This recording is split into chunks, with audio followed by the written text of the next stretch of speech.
Thank you Jesus. परमेश्वर का धन्यवाद करते हैं आज के सुंदर समय के लिए जिसने हमें समय दिया कि हम आपके साथ मिले। तो व्यूवर्स, अगर चैनल पर नए हैं तो सब्सक्राइब करें, बटन को दबाना ना भूलना। हर बार की तरह इस बार भी एक बिग गेस्ट टीचिंग को लेकर ब्लेसिंग जोन आपके लिए हाजिर है।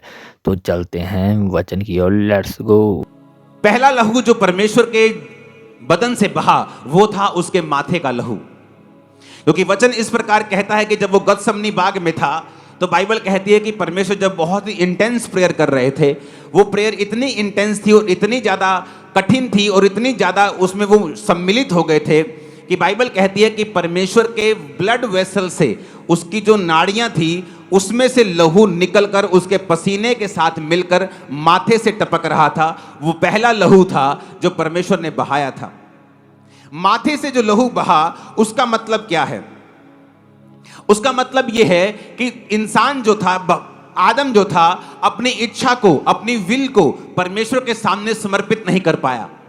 इसलिए उसने शैतान के सामने घुटने टेक दिए थे और उसकी पत्नी ने वो फल खाया जो वर्जित था और उसके बाद अपने पति को खाने के लिए भी बोला।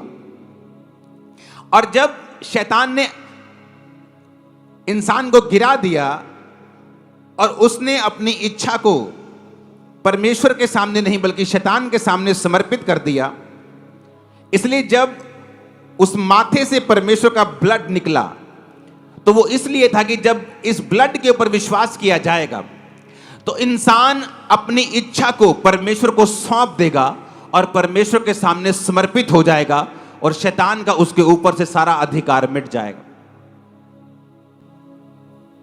जो दूसरा लहू परमेश्वर के बॉडी से निकला वो था कि जब परमेश्वर को थप्पड़ मारे जा रहे थे, जब परमेश्वर को लेके गए और उसके गाल नोचे जा रहे थे और उसकी दाढ़ी नोची जा रही थी। जब उसके दाढ़ी को नोचा जा रहा था तो वो ह्यूमिलेट हो रहा था, वो बेइज्जत हो रहा था, उसकी रेपुटेशन को खराब किया जा रहा था। और जब आप उस लहू के ऊपर विश्वास करते हैं जो परमेश्वर के गालों से बहा, तो आप फिर यह भी बिलीव करते हैं जो उसके फेस से बहा, फिर आप ये भी बिलीव करते हैं कि वो आपकी खोई हुई रेपुटेशन को वापस कर देगा।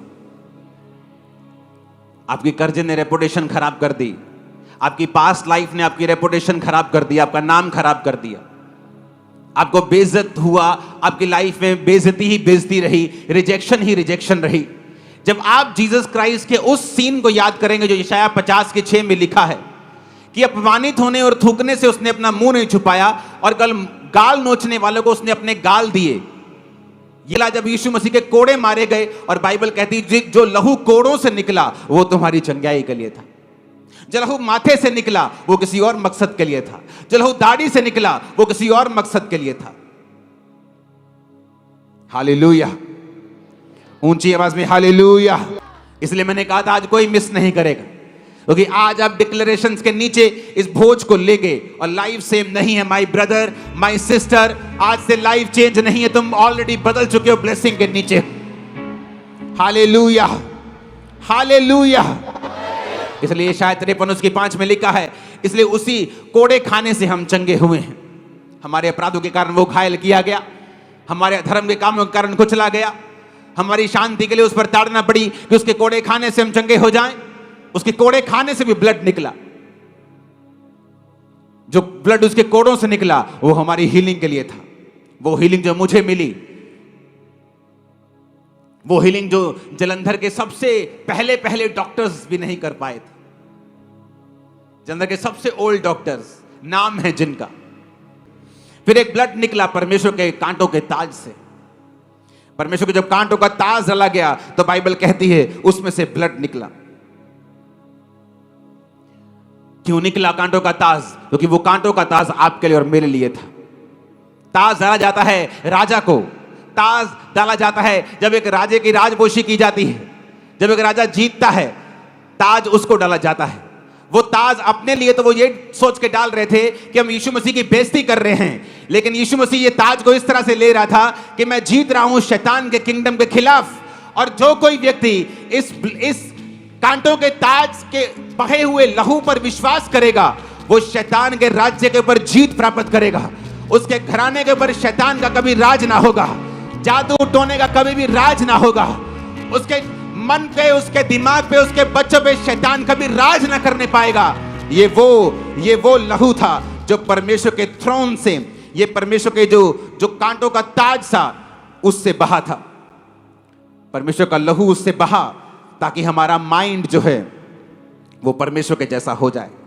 हालेलुया, ऊंची आवाज से बोलो हालेलुया। फिर एक लहू बहा परमेश्वर के हाथों से। बाइबल कहती इंसान के काम गंदगी से भरे हुए थे। जब जीसस क्राइस्ट के हाथों के ऊपर वो नेल्स, वो कील मारे गए तो फिर ब्लड निकला, क्योंकि कोई भी इंसान धर्म के काम नहीं कर पा रहा था, परमेश्वर से दूर था। उस नेल से, उस कीलों से बहे हुए लहू से आज हम फिर परमेश्वर में चल सकते हैं और काम कर सकते हैं। जो लहू परमेश्वर के पांव से बहा, आज हम परमेश्वर के साथ साथ चल सकते हैं। जब हम उसके हाथों के कीलों के से बहा हुआ लहू और उसके पांव से बहे हुए लहू पर विश्वास करते हैं, हमारी चाल सीधी हो जाती है।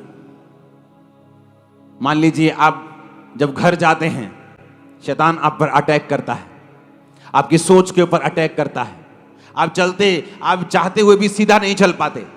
आज जब मैं घोषणा करूंगा यीशु मसीह का लहू जो पैरों से निकला और आप उसे रिसीव करेंगे, आप महसूस करेंगे कि जब आप घर में गए हैं, पवित्रताई में चलना आपके लिए इजी हो रहा है, संसारिक फीलिंग से निकलना आपके लिए आसान हो रहा है।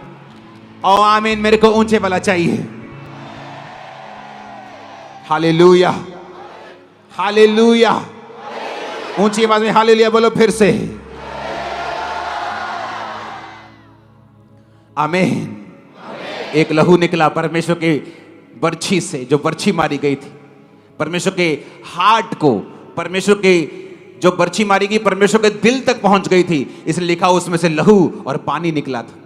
जब उस लहू को आप देखते हैं जो परमेश्वर के हार्ट से निकला था, और वो भी एक सोल्जर ने उसको मारा था, उसी से हमें परमेश्वर का जो हार्ट था कंपैशन से भरा हुआ, वो जीसस क्राइस्ट के जन्म से पहले परमेश्वर का वो कंपैशन और दया से भरा हुआ दिल कभी प्रकट नहीं हुआ था। वो मिरेकल के रूप में प्रकट हुआ था, वो दया करता था, लेकिन जीसस क्राइस्ट के जन्म के बाद जो दया वाला एक कहते हैं ना, एक साइड परमेश्वर की नजर आई, वो पहले कभी भी नजर नहीं आई। ईश्वर का धन्यवाद करते हैं जिसने हमें समय दिया था कि हमने पवित्र वचन को सुना। तो व्यूवर्स, मुझे उम्मीद है कि ये वाली कलेक्शन भी आपको बेस्ट लगी होगी और आपने अपने आप को भरा होगा। तो देरी ना करते हुए व्यूवर्स, मैं आपको और अपने आप को परमेश्वर की ग्रेस में छोड़ता हूँ और मिलते हैं नेक्स्ट वीडियो में। तब तक के लिए सबको जय मसीह।